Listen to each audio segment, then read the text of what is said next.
呢對耳環咧真係好有少女感啊！佢係一個925嘅純銀鑲嵌，咁啊設計成一個蝴蝶嘅造型。咁喺中間咧，就喺呢啲位置咧，就有一粒咧橢圓形嘅蛋面。嗰粒蛋面咧係危地馬拉翡翠嚟㗎，咁啊色澤咧柔和自然，翠綠得嚟咧又帶有少少通透感。咁啊望落去咧就好舒服嘅。咁呢個蝴蝶結咧，佢嗰個線條係好幼細緻嘅，應該講個銀嗰個雙工咧係相當精美嘅。我哋用嘅鑲嵌咧，全部都係一個精鑲嘅銀嘅一個精鑲去做嘅。我哋配上呢個翡翠嘅主石，咁啊整體嚟甜美得嚟咧，又帶有少少優雅。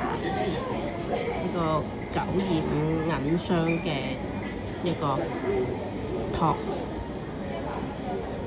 粒蛋水頭唔錯嚇，咁你戴上耳咧，即刻提亮咗你嗰個整個人嗰個氣息咧，提亮咗，咁啊令到你個氣質咧又更加之自然流露咁樣啦。咁雖然危地馬拉翡翠唔屬於呢種高檔嘅翡翠啦，但係勝在佢嗰個色調咧就夠晒綠啦，咁性價比咧又高，咁啊平時佩戴咧，我覺得都幾靚。蝴蝶結佢嗰個寓意咧又美好啦，咁又輕盈自由係嘛，配上翡翠嘅靈氣，咁就係一個好有一個少女氣質嘅一對耳環。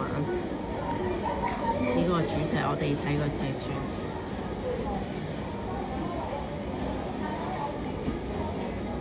呢個就5.8，呢度到到4.3，係啦。呢個係設計感啦，有氣質啦，又甜美嘅一對耳環。呢個尺編號咧就係48493嘅編號，500蚊呢對價錢。